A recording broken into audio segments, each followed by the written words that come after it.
I'm Karin. Welcome to my world.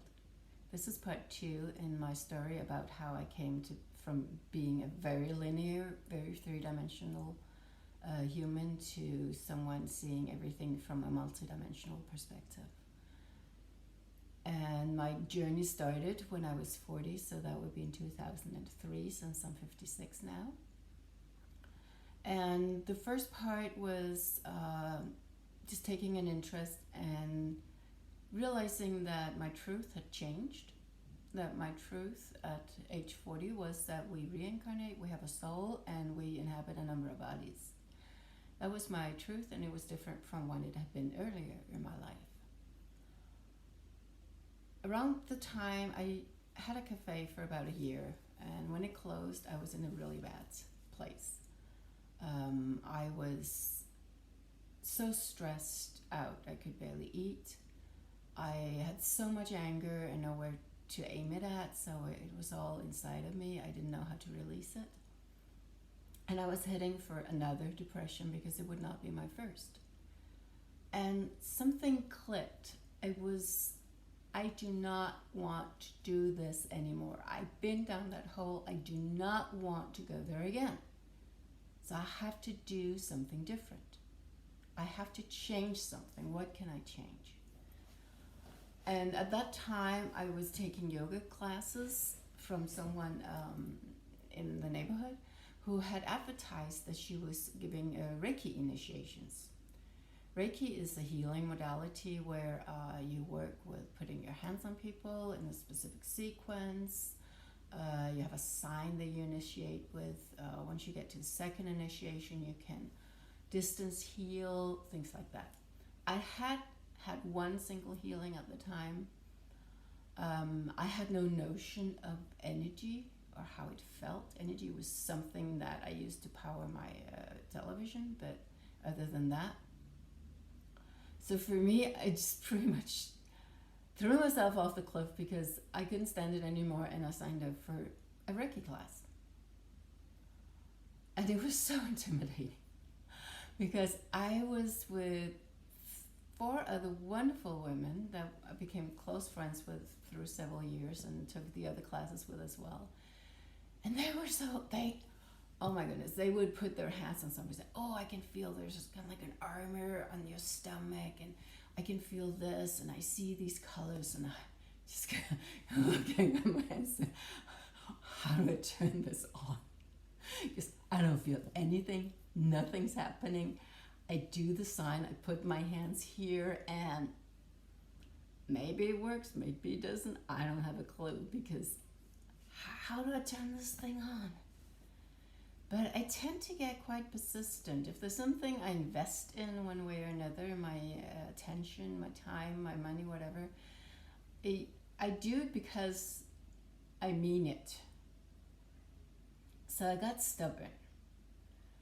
And I tried to find something or someone to heal every single day, to put my hands on them. I bought a massage table, put it up, invited everyone I knew to come and have free healings.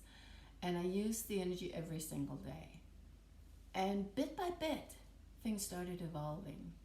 Bit by bit, I started to, not see the wonderful things they were seeing, but I began to feel a buzz in my hands, a buzz in my body, a buzz in my feet. And it really cleared pretty fast. Before I even had the second Reiki initiation, I was all in on talking about energy and feeling it in my hands, all that. So it opened up really quick. For me, Reiki was the perfect start, especially since I was using it every single day. Because when you open up to letting energy flow through your body, it has a very strong cleansing effect. It's a bit like a fire hose. And the Reiki healing energy is really strong. It's very masculine to me. It's really powerful. So it's a lot like kicking the door open. You get your door kicked open.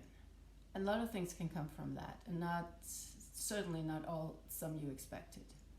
And I've heard of people who suddenly had to go to the hospital with pneumonia because there was so much junk in their lungs and it was suddenly clearing, and that was all because of Reiki. So um, a lot of things can happen, and whenever you do get into new ways of using energy or whatever, you should always be careful not to overdo it.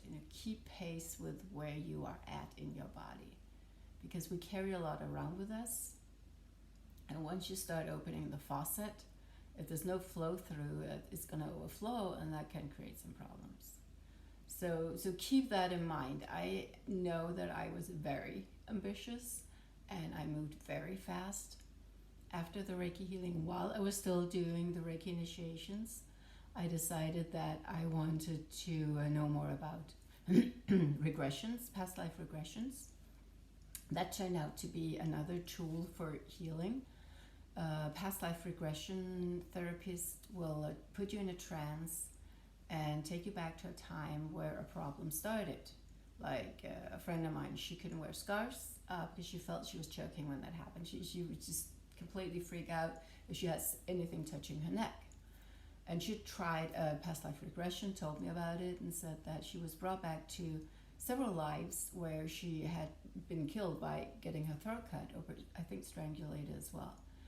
And by reliving that at a safe distance and cutting the ties that bound her to those experiences, she no longer had a problem with wearing a scarf or wearing anything around her neck. And I thought that was very interesting because at that time I had seen a number of therapists through a number of years, psychiatrists as well, because my childhood was not perfect. My parents suffered from depression and abuse of over-the-counter drugs and prescription drugs, and it was a really difficult environment for me to grow up in. So by the age of mid-40s, I had seen my fair share of therapists and psychiatrists. And I felt like they got so far and then it stopped. It was like there was a really big core inside of me that all the talking in the world just really could not move. So I got interested in regression therapy also because I read about Raymond Moody and his work with past lives. Read a lot of books about that, and I came across Michael Newton, who studied a lot of cases where he put people in a deeper trance and took them to life between lives. So it's where your soul is at before it chooses the life that it's going to. I'll be back.